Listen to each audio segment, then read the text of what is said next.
حضرت جی چھت پہ چڑھنا ہو سیڑھی لگانی پڑتی ہے، چھت پہ بیٹھ کے ہی کھانا کھایا ہے، سیڑھی لگا کے ہی ہم اوپر چڑھے، ہم کچھ چھلانگ لگا کے نہیں چڑھتے، ہم بھی سیڑھی پہ چڑھ کے ہی اوپر جاتے ہیں۔ لیکن حضرت جی ادھر سیڑھی اس لیے لگائی ہے کہ چھت دور ہے، اللہ قریب ہے۔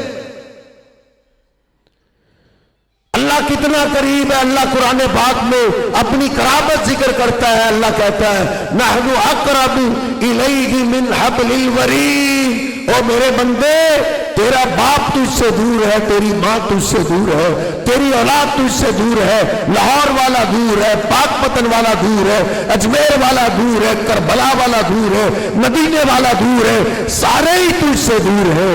اگر تیرے سب سے زیادہ قریب ہے تو تیرا رب ہے، کتنا قریب ہے۔ اللہ کہتا ہے نحن اقرب الیہ من حبل الورید، اے میرے بندے میں تیری شاہ رگ سے بھی زیادہ قریب ہوں۔